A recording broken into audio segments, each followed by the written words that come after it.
जय हिंद दोस्तों। चलिए आपका स्वागत है अपने यूट्यूब चैनल एग्जाम रोड पे।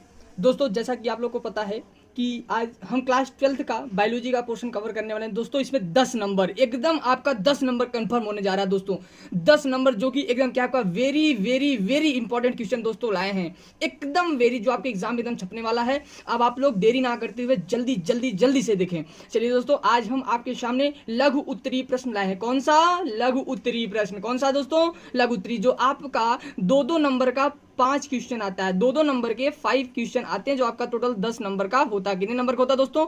10 नंबर का होता है। कितने नंबर का? 10 नंबर का। तो चलिए इसमें हम फर्स्ट क्वेश्चन अपना कवर करते हैं, जो आपके दोस्तों एग्जाम में एकदम छपने वाला है। आप इसमें डाउट मत रखिए कि आएगा कि नहीं आएगा, सर झूठ बोल रहे हैं, क्या बोल रहे हैं, कुछ नहीं। आप समझिए एकदम एग्जाम में आएगा। आप लोग बिलीव करके एकदम विश्वास के साथ आप देखते रहिए। अगर आप चैनल पे नए हैं तो चैनल को सब्सक्राइब जरूर करिएगा और बेल आइकन को प्रेस जरूर करिएगा। दोस्तों चलिए अब चलते हैं अपने क्वेश्चन की तरफ आगे। क्वेश्चन क्या है फर्स्ट मेरा, भ्रूण कोश और भ्रूण पोष में अंतर बताइए। भ्रूण कोश और भ्रूण पोष में अंतर बताइए। तो दोस्तों आप देख पा रहे होंगे कि हमारा 11, 12, 13, 17, 19, 20, 11, 12, 13, 17, 19, 20 दोस्तों ये क्वेश्चन पूछा गया है। इतने मतलब ये बहुत इंपॉर्टेंट क्वेश्चन है आपका। आपको समझ में आ रहा होगा कि ये देख रहे हैं आपको 11, 12, 13, 17, 19, 20 में दोस्तों क्वेश्चन पूछा गया है। तो चलिए हम क्वेश्चन को सॉल्व करते हैं देरी ना करते हुए। तो हमारा क्या है, भ्रूण कोश और भ्रूण पोष में अंतर बताइए। तो पहला हम अगर भ्रूण कोश को देखते हैं दोस्तों, तो ये हमारा क्या होगा, यह अणुगति n होते हैं। बोले तो यह क्या n नंबर में होते हैं। जो हमारा b नंबर है ये क्या होता है, यह बीजांड में पाया जाता है। b नंबर यह बीजांड में पाया जाता है इसका। और c नंबर, इसका निर्माण निषेचन से पहले होता है। इसका निर्माण निषेचन, दोस्तों ये निषेचन जो होता है ये हम आपको टॉपिक में पढ़ा चुके हैं। अगर आपको फिर से चाहिए तो आप हमको कमेंट में करिए, हम फिर से निषेचन आपको समझा देंगे अच्छे से। लेकिन अभी आप समझिए इसका जो निर्माण होता है निषेचन के पहले होता है। नंबर डी, इसका निर्माण दीर्घ बीजाणु, इसका निर्माण दीर्घ बीजाणु से होता है। किससे होता है? दीर्घ बीजाणु। लघु बीजाणु से दोस्तों नहीं होता है, दीर्घ बीजाणु से होता है। अगर हम चलें तो अब आगे भ्रूण पोष में, कहाँ चलें दोस्तों? भ्रूण पोष में चलते हैं। हमारा क्वेश्चन आगे अब देखते रहिए आप लोग। ये तो अब हमारा क्या है, यह त्रिगुणित होते हैं। क्या होते हैं? त्रिगुणित होते हैं। वो n गुणित होते हैं, ये हमारा त्रिगुणित होता है।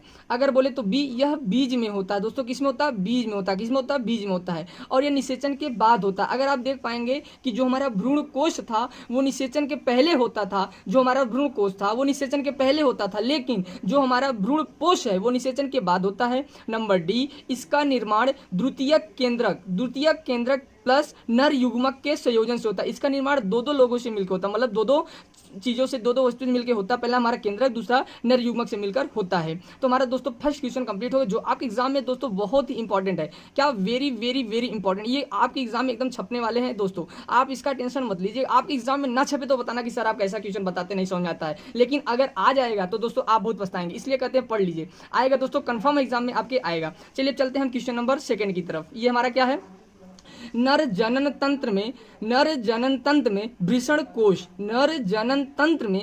कोश का क्या महत्व है? दोस्तों देखो, अब इसमें ये मादा में ना पूछ रहा है, नर जनन तंत्र में वृषण कोश का क्या महत्व है। तो अगर हम दोस्तों इसका आंसर बोले तो वृषण कोश त्वचा की बनी थैलीनुमा संरचना होती है। क्या होती है? वृषण कोश त्वचा की बनी थैलीनुमा संरचना होती है। यह उदर गुहा के बाहर स्थित होती है। कहाँ स्थित होती है दोस्तों? उदर गुहा के बाहर। ये बहुत इंपॉर्टेंट वर्ड है दोस्तों। कहाँ स्थित होती है? उदर गुहा के बाहर। आपके कंपटीशन में कंफर्म पूछा जाता है। अगर आप इंटर के बाद नीट में जाते ना तो ये क्वेश्चन कंफर्म आपसे पूछा जाएगा कि वो कहाँ, जो हमारा होता है वृषण कोश, ये स्थित कहाँ होता है? उदर गुहा में। दोस्तों कहाँ होता है? उदर गुहा में। चलिए अब चलते हैं इसके आगे।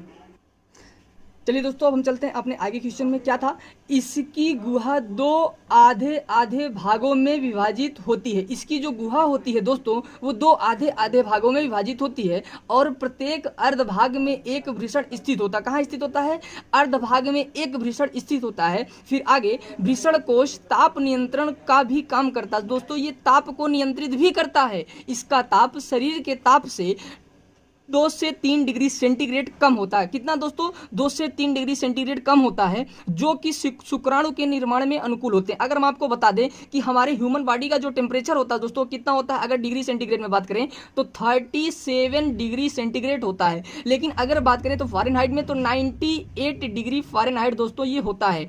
कितना होता है? 98 डिग्री फ़ारेनहाइट। तो इसमें क्या दे रखा कि शरीर के ताप से, मतलब ह्यूमन बॉडी का जो ताप होता है उससे 2 से 3 डिग्री सेंटीग्रेड कम होता है। तो दोस्तों इसका मतलब ये क्या होगा? 35 चल जाएगा या तो 34 चल जाएगा, इसमें आपको डाउट ना होना चाहिए। चलिए अब हम चलते हैं अपने क्वेश्चन नंबर 3 की तरफ। क्वेश्चन नंबर 3 क्या बोलता है, इसको हम पढ़ते हैं। क्वेश्चन नंबर 3, परिवार नियोजन पर टिप्पणी लिखे। दोस्तों बहुत इंपॉर्टेंट क्वेश्चन, ये तो आपके एग्जाम में आप जब क्लास 10th का दिए होंगे तब भी पूछा जाता था, लेकिन आज भी पूछा, ये आपके जो जनरल साइंस का क्वेश्चन उसमें बहुत पूछा जाता है दोस्तों। तो चलिए हम इसका पढ़ते हैं, परिवार नियोजन पर टिप्पणी। ये परिवार नियोजन क्या होता है, पहले हम इसको समझ लेते हैं। देखो दोस्तों, परिवार नियोजन मतलब एक छोटा परिवार जिसमें परिवार नंबर ऑफ मेंबर कम हो, वाला छोटा परिवार, उसी को हम परिवार नियोजन कहते हैं। तो अगर बोलें तो 8, 9, 10, 20 और 21 दोस्तों इतने में एक क्वेश्चन पूछा गया है। तो चलिए हम चलते हैं, क्या होता है इसका आंसर, जन्म दर को नियंत्रित करके परिवार के सदस्यों की संख्या को सीमित करना। जन्म दर को नियंत्रित करके परिवार के सदस्यों की संख्या को सीमित करना ही परिवार नियोजन कहलाता है। परिवार नियोजन क्या कहलाता है दोस्तों, जन्म दर को नियंत्रित करके परिवार के सदस्यों की संख्या को सीमित करना ही परिवार नियोजन कहलाता है। अगर इस पर हम कुछ टॉपिक लिखना चाहें तो जनसंख्या पर नियंत्रण निम्न विधियों से पाया जाता है। जनसंख्या पर नियंत्रण दोस्तों कैसे पाया जा सकता है, नंबर ए, शिक्षा का प्रसार। अगर दोस्तों हम शिक्षा को बढ़ाते हैं, क्या बढ़ाते हैं, शिक्षा को बढ़ाते हैं, तो जन्म दर बिल्कुल है कि कम हो जाएगा। महिलाओं को शिक्षित करना, दोस्तों आपको जैसा कि पता है अगर महिलाएं शिक्षित हो जाएंगी, कंफर्म है कि जो हमारा इतना जनसंख्या बढ़ा वो ना होगा, क्योंकि एक पढ़ी लिखी महिला जो होती है वो ऐसा ना चाहिए उसके वो 10-10 बच्चे पैदा करें। ठीक है, अब हम चलते हैं क्वेश्चन नंबर सी, इसमें हम सी का हमारा रोजगार का विकास करना। दोस्तों अगर हमारे पर रोजगार हो जाए इसका मतलब हम संपन्न हो जाएंगे, तो हम एक ही बच्चों को पढ़ा लें लिखा लें बहुत बड़ी बात हो जाती है। और डी हमारा क्या है, यौन शिक्षा का प्रसार। यौन शिक्षा का प्रसार भी करना बहुत जरूरी होता है। तो दोस्तों हमने अभी तक 3 क्वेश्चन कंप्लीट कर लिया। ठीक, अब आगे चलते हैं दोस्तों अपने नेक्स्ट क्वेश्चन की तरफ। चलिए दोस्तों अब हम कहां पहुंचते हैं, क्वेश्चन नंबर 4। क्वेश्चन नंबर 4 क्या कहता है, डीएनए और आरएनए में अंतर बताइए। डीएनए और आरएनए, दोस्तों हम इसके पहले जो आपका बताया उसमें भी डीएनए और आरएनए क्वेश्चन आया था। जो डीएनए का फुल फॉर्म, पहले हम समझेंगे डीएनए क्या होता है। डीएनए का फुल फॉर्म हमारा होता है deoxyribose nucleic acid. Deoxyribose nucleic acid. दोस्तों अगर बात करें कि आरएनए का फुल फॉर्म क्या होता है, तो राइबोस न्यूक्लिक एसिड होता है। क्या होता है दोस्तों, राइबोस न्यूक्लिक एसिड। अगर बोले क्या डीएनए से आरएनए बन सकता है, हाँ डीएनए से आरएनए बन सकता है। अब बोले कि क्या आरएनए से डीएनए बन सकता है, हाँ आरएनए से डीएनए बन सकता है। दोस्तों डीएनए से आरएनए आपका बन सकता है और आरएनए से डीएनए वापस फिर बन सकता है। तो जो डीएनए से आरएनए आप बनाएंगे उसको हम बोलते हैं ट्रांसक्रिप्शन। क्या बोलते हैं, ट्रांसक्रिप्शन। लेकिन जब आरएनए से डीएनए बनता है तो उसको हम बोलते हैं रिवर्स ट्रांसक्रिप्शन दोस्तों। लेकिन डीएनए से आरएनए बनाने में क्या चाहिए, नाइट्रोजन बेस यूरेसिल चाहिए। क्या चाहिए, नाइट्रोजन बेस यूरेसिल। लेकिन आरएनए से डीएनए बनाने के लिए दोस्तों नाइट्रोजन बेस थाइमिन चाहिए। क्या चाहिए, नाइट्रोजन बेस थाइमिन। हमको क्या चाहिए, डीएनए से अगर आप आरएनए बना रहे हैं तो आपको नाइट्रोजन बेस यूरेसिल चाहिए, और आरएनए से अगर आप डीएनए बना रहे हैं तो नाइट्रोजन बेस थाइमिन चाहिए दोस्तों। अब हम चलते हैं आगे कि हमारे डीएनए आरएनए में अंतर क्या है। तो पहला आपको बहुत अंतर, आप इसमें ही जो हम बताएं आपको 2-3 अंतर इसमें मिल गया होगा। अब हम चलते हैं अपने टॉपिक पे।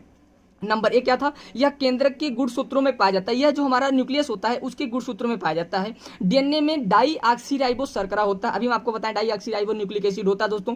उस पर डीएनए में अनुवांशिक सूचनाएं निहित होती हैं। अब बताओ भैया, अगर हमको पता करना कि हमारे पापा यही थे तो हम कैसे पता करेंगे दोस्तों, क्योंकि हम उनका डीएनए मैच कराएंगे। अगर हमारा उनका डीएनए मैच करके कंफर्म पता चल जाता है कि हमारे पापा या हमारी मम्मी यही हैं, ठीक है। अगर किसी को डाउट हो तो करवा लेना।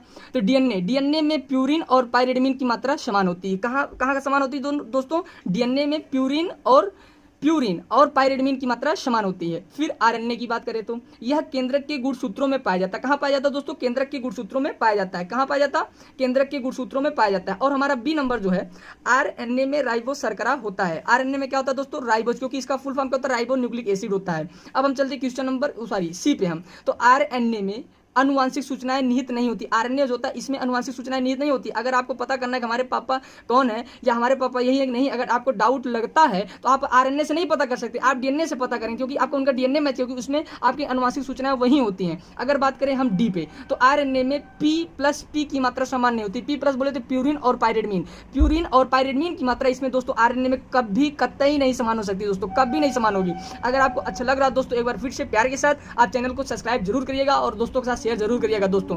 शेयर करना ना भूले, क्योंकि हम आप लोगों के लिए बहुत ही मेहनत करके एक एक क्वेश्चन कहां से ढूंढ के लाते हैं दोस्तों, कि आपके एग्जाम में बहुत इंपॉर्टेंट क्वेश्चन एकदम हम लाए हैं। तो आप अगर देख पाएंगे तो अब हमारा जो क्वेश्चन नंबर 5 है ये भी बहुत ही इंपॉर्टेंट आपको दिखेगा।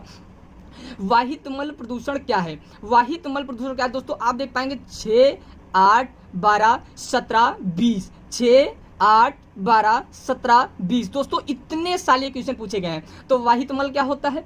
घरों और फैक्ट्रियों से निकलने वाले, कहाँ? घरों और फैक्ट्रियों से निकलने वाले गंदे जल को दोस्तों वाहित मल प्रदूषण कहते हैं। आपके घर में या फैक्ट्री में जो गंदा जल दोस्तों यूज के बाद जो गंदे जल निकलते हैं या गंदा पानी जो निकलता है उसी को हम क्या बोलते हैं? मल प्रदूषण कहते हैं। चलिए अब हम आगे चलते हैं।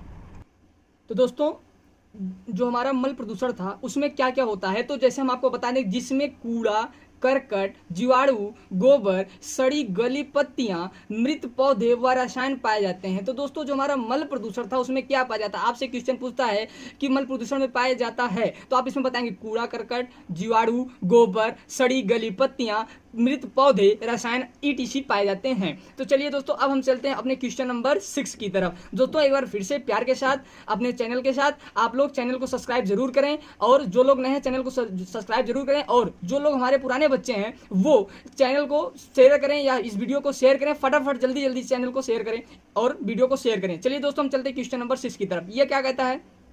पारिस्थितिकी तंत्र क्या है? इकोलॉजी। पारिस्थितिकी तंत्र क्या है दोस्तों, और इसके जैविक घटकों को लिखिए।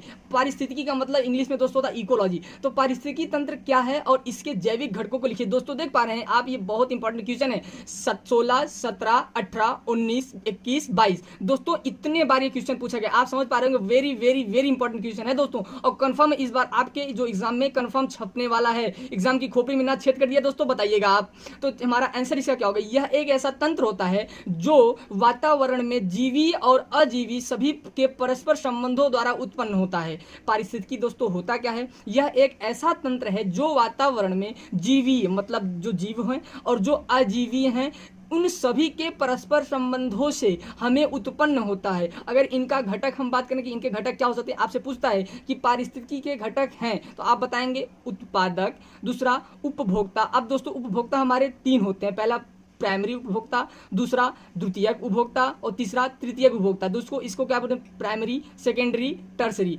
Primary, secondary, tertiary. अगर हम बात करें हमारा सी वाला क्या है? अपघटक। क्या है? अपघटक। तो दोस्तों हमारा ए हमारा उत्पादक, बी हमारा उपभोक्ता, बी हमारा क्या है? उपभोक्ता, और सी हमारा क्या है? अपघटक। तो दोस्तों ये एकदम आपके एग्जाम में छपेगा, और ना छपे तो आप हमको कमेंट करिए कि सर आप क्या बताते, छपता नहीं एग्जाम में। दोस्तों एकदम छपेगा, अगर जो लेट किया कंफर्म है वो बाहर हो जाएगा, वो कभी कभी कभी आगे नहीं पढ़ पाएगा दोस्तों, क्योंकि ये बहुत इंपॉर्टेंट क्वेश्चन है। और कहां से लाए दोस्तों ये आपको ना बता सकते हैं, लेकिन इतना है कि जब आप एग्जाम में बैठेंगे आपको ऐसा ना लगा कि सर ये क्वेश्चन पढ़ाए कि ना पढ़ाए, आप हमको बताइएगा, कमेंट में जरूर करिएगा।